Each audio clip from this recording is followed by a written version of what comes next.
Hi guys, welcome to today's episode of SB17Craft. I'm here with Leanie Dinky Doo. And oh my gosh, look, there's Steve! Steve has graced us with his presence. Guys, we have Steve in the house. Everyone, Is it the Steve? It is oh my the God. Steve. So Okay. for today's episode of SB17Craft, our themed event is Campfire Ghost Stories. So we have the campfire set up. Everyone's sitting down. I'm streaming on Twitch as well. So we have everyone listening and gathering around. We've had people submit their spooky, scary stories. I've also given away a bunch of codes in the community tab. So if you want to join the SB17Craft server for 1 month for free, I'm hooking it up there. This is a Java server, and we'd love to have you be a part of our awesome, amazing community of really talented, nice, kind people. I think one of the biggest compliments I ever get, my community is so nice and so kind, but people come to the Strawberry 17 community and they're like, actually, your community is really nice, and they are super welcoming. Everyone's so cool, and people end up making internet friends with people all over the world. We're all really nice except for fight night, I guess. That's true. I mean, I'm still nice in fight night, but some people. No, because people. If anyone knew what you said to me last night, then What? I don't know what you're talking about. No one knows. No one knows. You're very It rude. wasn't recorded. Anyways, yeah, we'd like for you guys to be a part of our community. Oh my gosh, Lena, I didn't realize you're in like a cute little costume. Oh, is that Oh. from your Buichi? Yeah, this is from Buichi. I forgot my to gosh. change. I So forgot to awkward. change too. I'm still in mine. You're bad at Mario Kart. Doctor, who are you talking about? Because I'm the first place champion. Anyways, this is a kind video. Remember, we're talking about fight night. Talk stays in fight night. This video just went down. It did. I tried, and then everyone got me riled up. Okay, so let's dig into the ghost stories. I will start first. This is a ghost story that was told from the time I was a little tiny kid to me as an adult, and like it's been passed down. Like my tia would tell the story, and then my older cousin would tell the story, and now we get to tell this story. It's the story of the tongue. Oh yeah, everyone got your little cookies out? We're roasting s'mores by the campfire. This story is about a farmer and his wife. They're super, super old. They have this kind of withering farm. It's just really not doing too well. And they're not doing too well financially. No one's buying food from them anymore. Their crops are failing. It's just like they're barely getting by. And they've had to sell all of their animals in order to, basically survive. But the one thing they wouldn't sell is their pet cow. It was their favorite. It was almost like their dog. Basically, like they loved this cow so much. They had promised themselves they would never sell it. They would never kill it. It's just this is their baby. But times had gotten so hard. They were going days without eating, and they didn't know what they were gonna do. And desperate times calls for desperate measures. And so the old man went out back, had a sad goodbye with his beloved cow, and then he killed it. It was a sacrifice that cow had to make in order to preserve the life of this little old man and his wife. Their life was a little bit empty without their beloved cow. They had months and months of meat that they got to eat and get by on, but they were saving the tongue for the very, very end. It was the last piece because there's a lot of nutrients in that. If you're Mexican, you eat lengua. Maybe you don't. It's actually really, really good. So they kept that in the freezer, but they were getting down to the last bit of meat. Things hadn't changed. They had killed the cow, but stuff was still really bad, and they were still struggling. So the farmer was looking through the freezer, and he's like, all right, we have the tongue left. This is all we have left of our beloved cow. It's gonna hopefully get us by. He shuts the freezer door and he goes about and he does his business, works on the farm. Things are kind of getting a little bit better. The weather is getting better. Their crops are starting to grow. Things are kind of turning up. So if they could just get by with this little bit of tongue, ration it out, then they'll be okay. So it's after a long day of work. His wife isn't doing too well, so she's in the bed, just kind of waiting for dinner. The farmer goes into the freezer to get out the last piece of meat, which is the tongue, to cook it up, and it's gone. And the farmer is devastated. He's like, oh my God, is my mind playing tricks on me?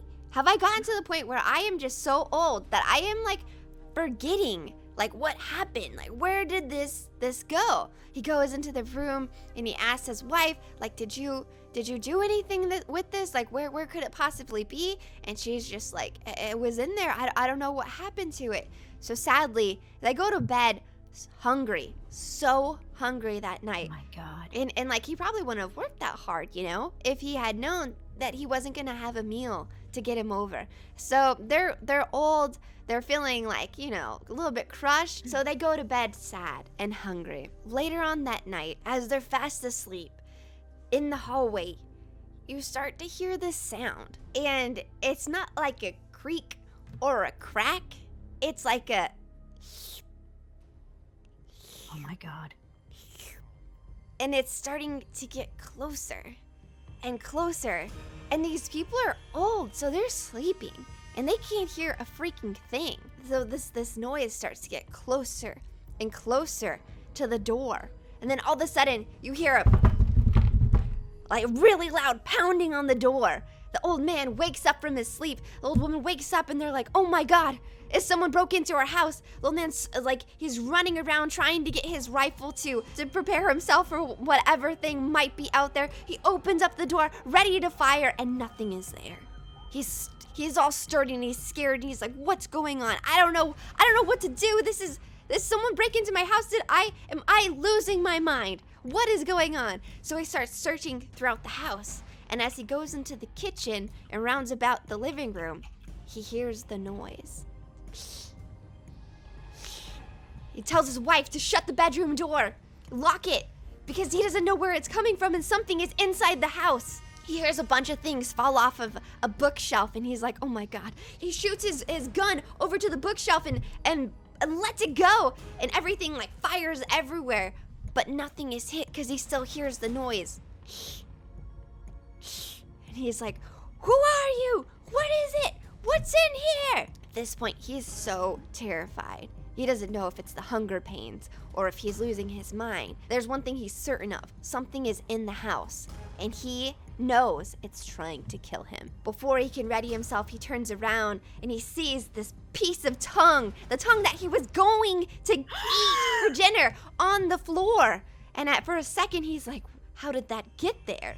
And before he could even do anything, the tongue lunges right at his throat, goes into his throat and rips out his tongue and kills him. Oh my God. Next, the tongue goes to the bedroom door, kills the old lady before she could even do anything. And that's not where the story ends. It's not? It's not.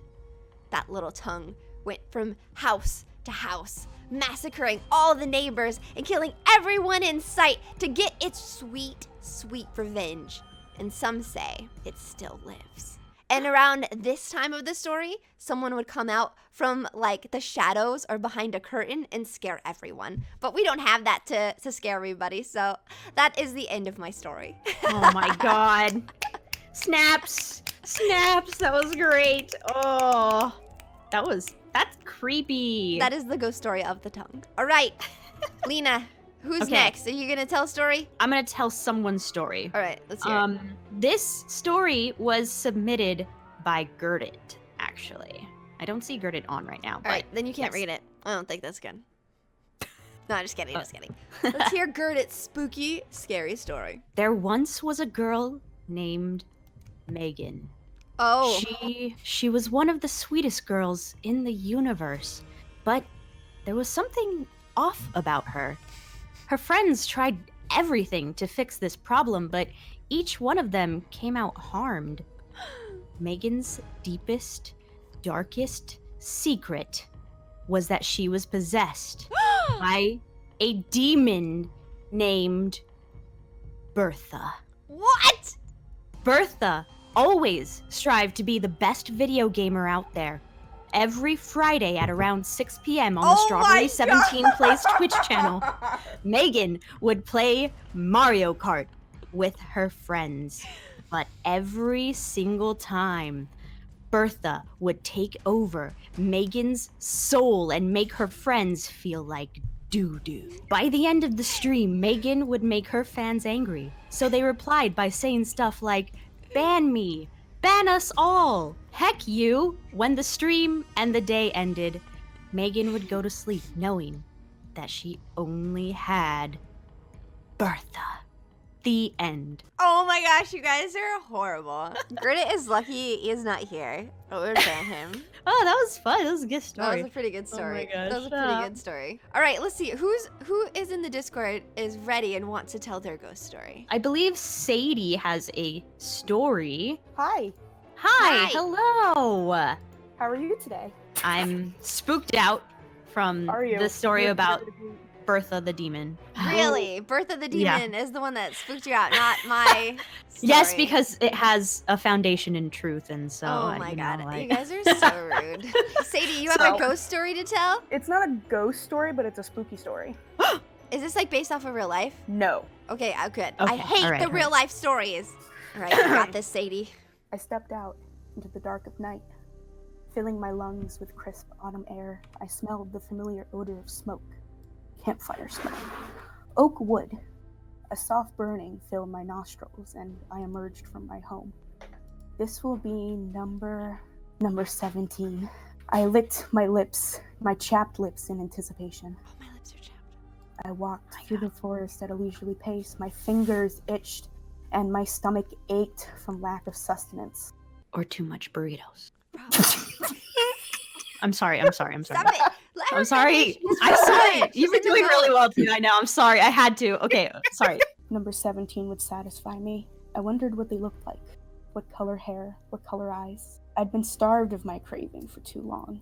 It was time. I ran through the forest. I slowed my pace as I came upon the campsite. My smile widened as I saw the sleeping body in the bag. Her hair was brown. I had to see her eyes. I had to know if they were blue. I reached out a fingernail and slid it across her throat. Her eyes widened in shock as she grabbed at her throat, begging me for mercy. I gave her just that. I put my hand around her throat and pulled. I tossed her head off to the side for later. Oh. And tucked into my feast. I bit into her shoulder and pulled long, stringy tendrils of flesh into my mouth. Oh my god! I drank and ate my fill. When all that was left was bones, I picked a rib bone and picked up her head. I wrote this, Grandpa. Oh. I wrote this, Grandpa. I stared deeply into those blue eyes and smiled. I returned home and plucked out her beautiful eyes. Number 17. Beautiful number 17. Oh my god! That was so Whoa, good! Sadie, that was so Holy good. crap! That was so visual. Oh my my gosh, that God. was so funny. You spooked your grandpa.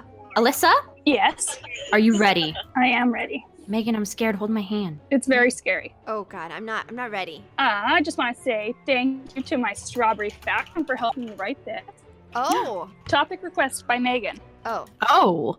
Oh yeah, Nice. yeah. I said to write it about a moose. Okay. Wait, it's getting light time. It's getting light time. Oh. Good job, Leanie. I mean, okay, continue.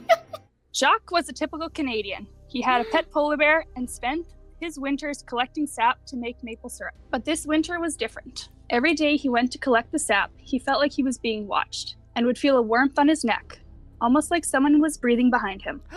Oh He even saw the cloud of air that appears when you breathe in the cold winter. But he never saw the source. He assumed it was nothing and carried on collecting his sap. Jacques was emptying the sap buckets for the day. He heard a rustling, but assumed it was just a squirrel or a rabbit and carried on. The sound continued and seemed to be growing louder and getting closer. He called out, "Who is there?" But no one answered. The sound continued to grow, so he went to investigate, thinking maybe it was one of his kids trying to play a trick on him. He moved in closer to where the sound was coming from and brushed aside the bushes, but saw nothing there. Suddenly, he felt a warm feeling on his neck again. "Hello, Jacques," a voice called out. Jacques jumped and turned around quickly, only to see a moose standing in front of him. This moose was like no other moose he had seen before. He could see his buckets of sap and the maple trees clearly through the moose. This moose was transparent, ghost-like. Jacques was terrified and tried to run away. But everywhere he ran, the moose would appear in front of him. Jacques couldn't run away anymore, so he questioned the moose. "Who are you? What do you want?" The moose replied, "I am Marvin, and I know what you did. I know it all." What do you mean? What did I do?" Thinking to himself there was no way Marvin could know. The moose replied, "I know what feeds these trees and makes that syrup oh so delicious. I know what you did to your wife all those years ago." What? Jacques stood there stunned. How could he know? That happened almost 50 years ago, and the case had been closed. Mary's body had never been found. Everyone just assumed that maybe she'd fallen through the ice during that warm winter so many years ago. But how did this moose know the truth? He questioned the moose on how he knew, and the moose replied, I was there. I saw what you did to her. I saw you bury her among those new maple saplings you planted here.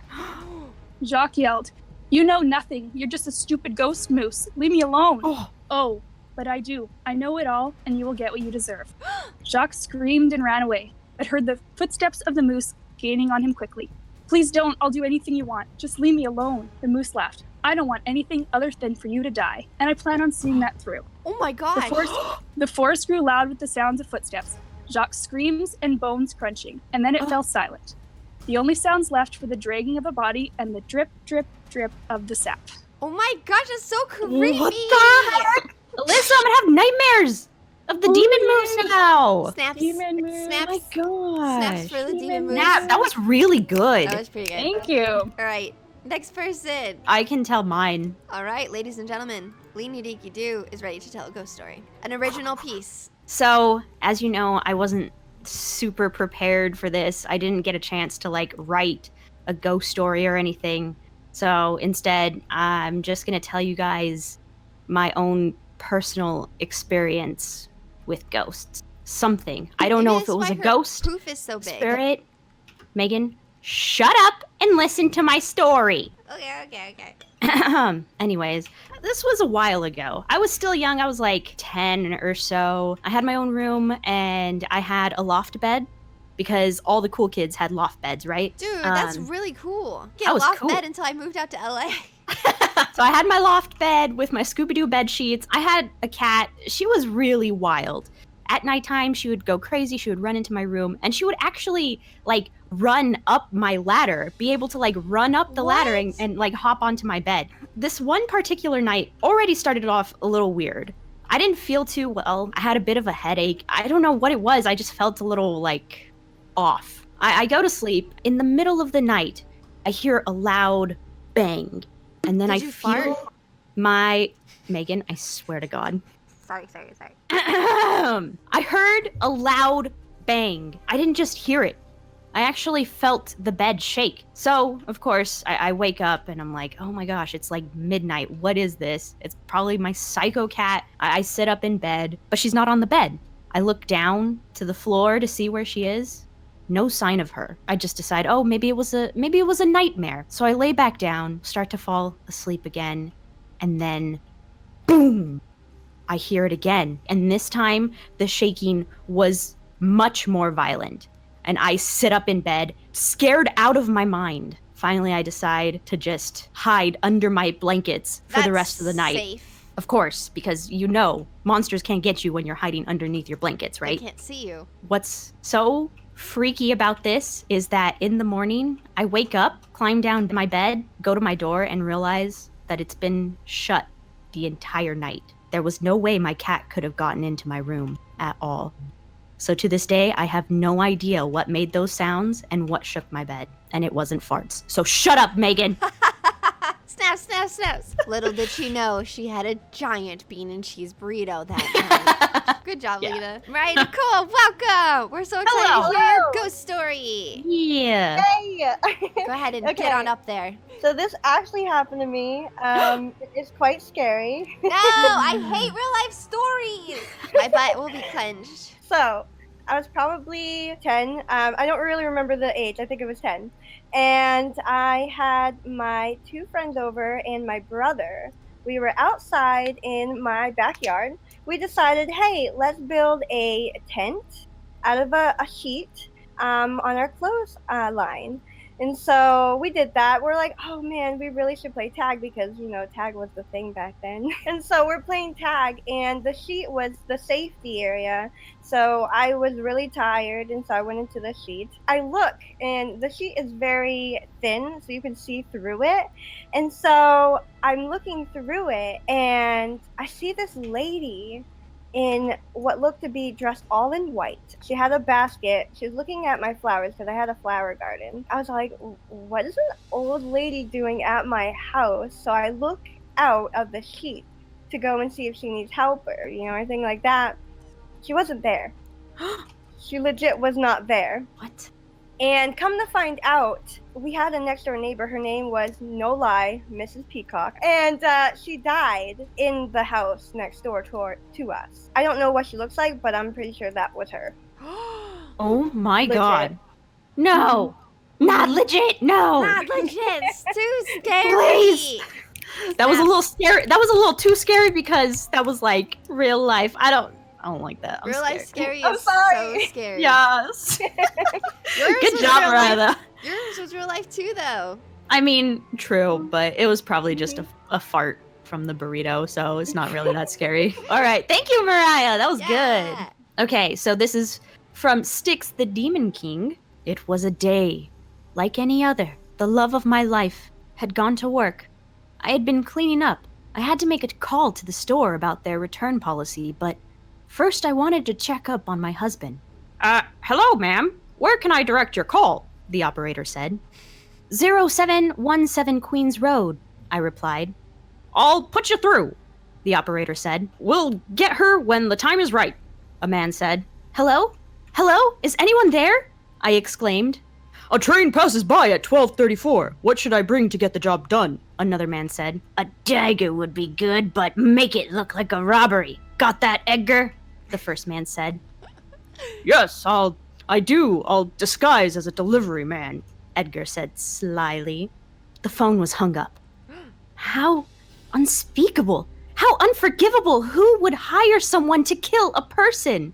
I said anxiously. I called the store and they said someone would be there in about half an hour. It would be 12:20 when they got there. I heard a knock at the door. It was a delivery man to come get the items I needed to return. His name and voice seemed very familiar. Edgar. Hello, miss. I've come to help you return some products you recently bought from us, he said joyfully. A train was passing by. Then it hit me.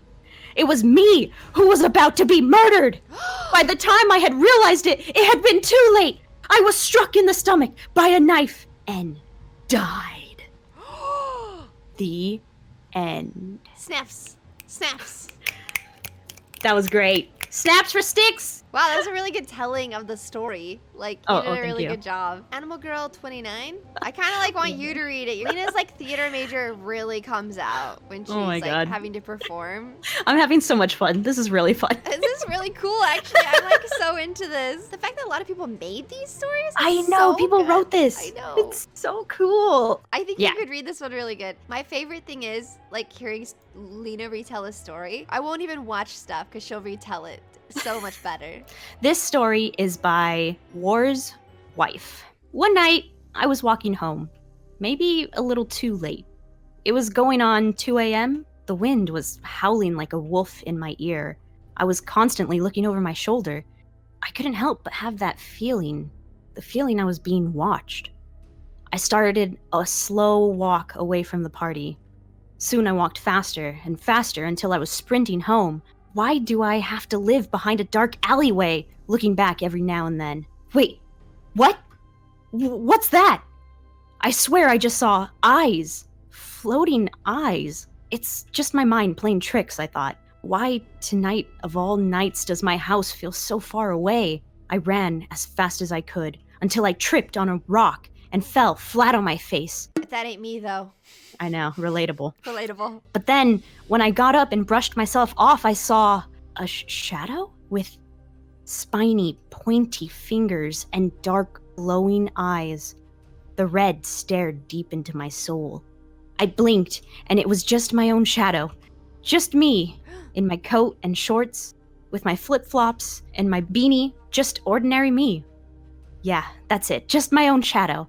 I quickly got up and decided to take the longer way home, which meant I had to go back the 5 minutes I just ran, so I could get to the main road. I ran and I ran and I ran. The closer I got to the streetlight, the further it seemed to get, but finally I made it out, back to the brightly lit road, with no shops open, no cars, no other people for that matter, just me, alone in the dark at 2:15 a.m., walking home. Just walking faster, jogging, running, sprinting. I feel like I'm being followed. I can feel something breathing down my neck when I stop to take a breath. Just keep going, I assured myself. Finally, after what seemed like hours, I was home, behind my locked door, with every light I own on. I called for Mika. Here, girl. Mika? Mommy's home. I couldn't hear her. She wasn't answering me. She always comes when I call her. I got up slowly and walked to Mika's room. She loved that room. It was filled with her favorite toys. Mika? I thought she was just playing hide and seek. That dog loves her games. I looked under the bed. Ew. What was that? I felt something drip onto my shoulder from the ceiling. Wait, I don't have an attic. Or a second story. I shakily look up. Mika? She was standing on the roof. With blood. No, this is just a dream. Wake up, Mia. Wake up! I pinched myself. Definitely not a dream. I ran out of my house with my phone in hand. Everyone I knew was asleep.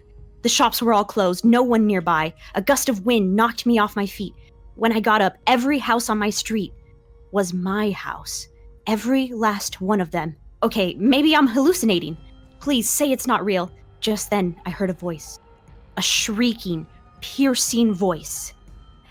Well, hello, Mia. Aren't you having fun? I thought you liked games. What is this? I called to the open air. Oh, Mia, tisk, tisk, tisk. Don't you remember me? It's Ember. The one you abandoned. You left me for dead. Ember? But you died in a car accident on my birthday, on your way to the party. I wasn't there. I didn't leave you. Oh, but you did, you see. I honked at you. You were walking down the street, I believe, to get your cake before the party. I honked for you, but you didn't even look. You stayed facing straight ahead. You were there when the car hit me. You watched it all happen. I was still alive. I called for you. You paid me no attention. I managed to crawl out of the wreck. I dragged myself to you, sitting there on that bench waiting for your cake. I screamed for you. All you did was look up, scream, and run inside, leaving me behind, leaving me for dead. Ember, I never left my house that day. I just woke up, and there you were, on the news, dead on the sidewalk in a puddle of blood. Ember, I didn't leave you. Ember shrieked even louder. Enough! With a giant blast of wind, I was sent hurtling into the garage door. It fell on top of me. I was clinging to my sheets, screaming as I fastly woke up. Mika! She jumped onto my bed. Oh, thank goodness you're okay. It was just a bad dream. I hugged her tight and she lay down in my lap. I looked out my window to see a black figure with a creepy smile. Ember. Relax, it's just me, remember? Josh, your best bud. Oh, right. Come in. He climbed through my window. I don't know why, but Mika growled at him. She's never growled at Josh before. I got up to get some coffee, but all I remember is getting into my doorframe and a sharp pain in my back, and everything went white. What? Was I dead? I'm in my room with Ember. I quickly say I'm going to the bathroom. I go to my office and watch back the footage. No, he couldn't have. He stabbed me. There's my body just bleeding out on the floor. As I asked him for help, all he did was laugh. And that is the story of Mia Be Gone. They say if you walk down to her old house, you can still hear her shrieks for help and her dog growling. Watch out tonight, children. You don't want to be caught by Mia. The end. Oh my gosh, that's so good! That was so intense. Holy crap. That was so intense, and that was so scary too, because I was like, oh my god, like what the heck? What happened? I'll go for it. Do Eve Carey some justice. All right, this is from Eve Carey. It was a dark and dreary night. The weather was cold and stormy in places. It was strange. I knew it was odd, but I just ignored it and enjoyed the burning cinders from the fire. I finally went upstairs to bed, but there were shadows following me. I just joked and said to myself, oh, I'm tired. I laid down and tried to sleep, but I kept on feeling like someone was lying next to me. Oh, gross. I heard whispers of, Emily. It's my cat. Relax. Okay, Oscar. Stop pushing me. But I started to feel water drop on my head, but it was thicker than water. I turned my head. Oscar wasn't there. I decided to turn on my light, but the bulb flickered and cracked. So I grabbed my torch, turned it on. We got a torch in this story? Nice. So I grabbed my torch, turned it on. Up on the ceiling, there he was, hanging like a piece of butcher's meat. Oscar, no! Oh my God, why? No! I screamed. I felt the pressure on my body even more. I turned my head and pointed the torch to the side of me, and there it was. It was something else. It was the face of pure darkness. It wasn't even human. It was something else. Weekly news. Weeks later, Jody the news reporter says, today, a woman was found after weeks of searching at her family's farm. She was hanging there on a pike with her family all there. Oh, and their body spelled out the word murders. As later that day, 50 bodies were found spread across the family's house. But Emily, the daughter, had a darker secret. Her house was full of cooked meat. But that meat was not animal meat, it was human meat. No! It was her co-workers. Was she selling it in the butcher shop to ordinary people? So much for an innocent person. Can you even trust a butcher again? Good luck sleeping tonight. Spooky. Snaps. Good job, you, Carrie. Oh my gosh. All right, Leanie, the last one. This one is by Tucker, aka R.I.P. Becca.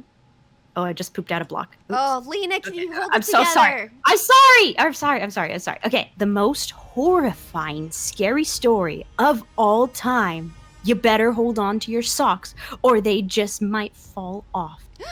One day, Megan made herself a burrito.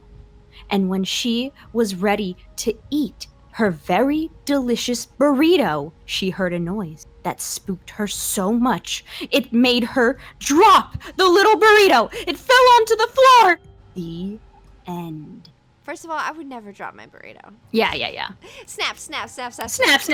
All right, guys. Thank you guys so much for submitting your ghost stories. I didn't know what to expect, but that was pretty awesome. Yeah, that was so much fun. Yeah, that was pretty fun. If you like this video, make sure to give it a huge thumbs up. Join our server in the links down below, and we'll see you guys later. Bye.